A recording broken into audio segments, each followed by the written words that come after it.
Hey guys, so I only went live a few minutes ago. When I came back into the main room here down at Rise, I found that Charlie here had knocked over this bottle of disinfectant and it was just a massive pool all over the floor.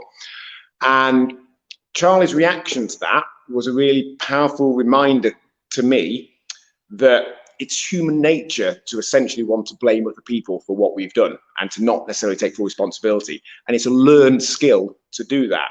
So when I came in, Charlie was saying, firstly, he didn't knock it over, he clearly had.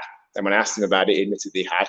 Then he was essentially blaming someone for leaving the top not on properly. So the top clearly hadn't been put on properly, knocking it over. It wasn't you, sweetheart, you're entirely right.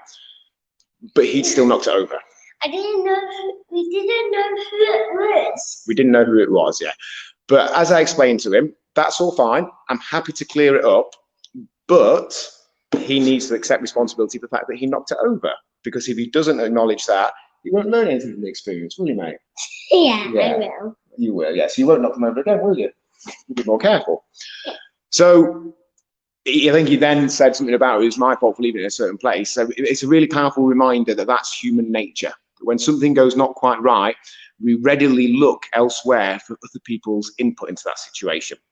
And often, other people do have input into that situation. But that final decision is always ours. So if we eat in a certain way, it may be a factor that someone else was feeding us, making us feel a certain way, saying certain things. It may be a factor that some logistics or work or what have you were a thing. Doesn't mean that they didn't exist, but it's still our choice.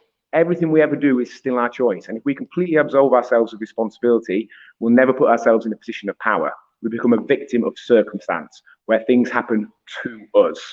If we accept that there are challenges and things that may make our decisions harder or easier, more likely or less likely, preferable or less preferable, but at the same time, it's still always our decision, whatever we eat, whether we exercise or not, then that's really powerful. The choice we make is entirely up to us. We can still choose to eat in a certain way. You know, I'm not your mum. I'm never going to tell anyone what they should do or ought to do or need to do. That's not my place.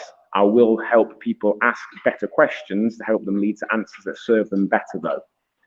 So it's a really powerful thing. And as a little experiment, maybe for the next week, try explaining why everything you've ever done has happened, as in everything that happens in that week, using only things related to you. So we can't say, I did it because of X, Y, Z, or because this person said that, or that was happening at work.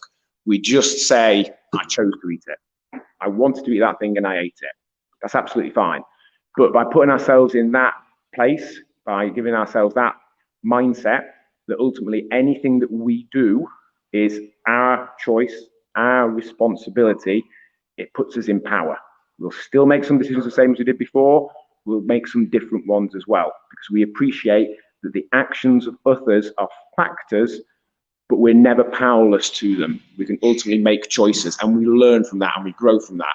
Hopefully Charlie will continue to grow up, realizing that the things he does are his choice, and he'll learn from that and make what you could consider to be better choices on average, and we can do the same. If you found that useful, guys, then check out the link I'm going to put in the comments below to where you can apply to find out more about our actual program. So obviously stuff that goes on Facebook here is just free content, which I hope you find useful.